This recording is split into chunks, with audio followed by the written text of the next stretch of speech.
Should we have a little talk? Healing is a violent thing, and not the kind of violence you are used to. No fists, no blood. A slower violence, the kind where the mirror stops lying to you, where comfort rots, where every soft thing you used to hide inside melts. That's what healing is. It's ruin. They don't tell you that because they cannot sell it. Nobody would sign up for it if they knew. Imagine an ad that said, heal with us. Side effects include isolation, rage, insomnia, shaking, grief you can't explain, and losing the people you love. Nobody clicks that, so they package it prettier. They sell you inner peace, but peace doesn't come first. Decay does. You don't believe me? Look at nature. A reindeer doesn't drop its antlers to become beautiful. It drops them because if it doesn't, the bone starts to rot from the inside. The velvet peels, the crown cracks. If the antlers stay too long, they get infected. And the animal suffers.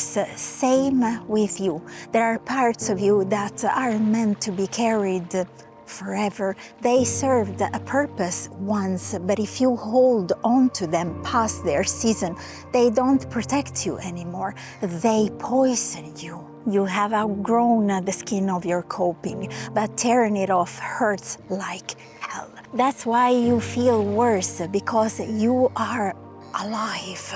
Most people don't heal. They collect healing experiences, workshops, cacao, ceremonies, crystals, journals. It keeps the mind busy, but nothing really changes because actual healing isn't a ceremony, it's a collapse. Ask anyone who's done real work on themselves, not the Instagram version, the real work. They will tell you about the nights they didn't want to be here anymore, about the friendships they had to burn, about the months that they couldn't get out of bed, not because they were lazy, but because their nervous system was rebooting like a dying machine.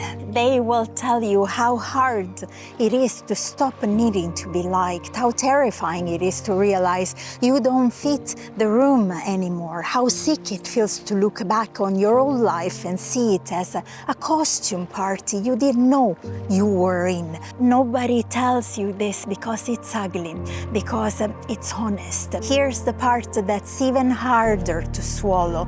Some of the pain you are in right now, it's not from the wound, it's from losing who you were when you had it. The version of you that lived in that trauma, they had a role, they had routines, they had people who liked them because they were convenient. You kill that version when you heal. That's why it feels like grief, because it is. And no, not everyone will celebrate this new you. Some people only loved you when you were bleeding quietly. Some systems only liked you when you were obedient. Some relationships only survived because you didn't know your worth yet. So when you start healing, you lose more than pain. You lose the scaffolding of your life. So what now? Do you stop? Do you go back? Some people do. They tape the old antlers back on. They fake it. They say things like, maybe this is just who I am, or maybe I should be grateful for what I have. That's not wisdom, that's surrender to the smallness. But if you are the kind of person who watches the fire burn and says, good, take it all, leave me nothing but the truth, then keep going. I can't promise you it will feel better soon. I won't lie to you. Real healing is not for the happy ending crowd. It's for the ones who would rather live real than live safe. For the ones who would rather feel everything than die numb. So if you are shaking right now, if you are breaking, if you're losing your mind, good. It means the antlers are shedding. Let them. End of transmission.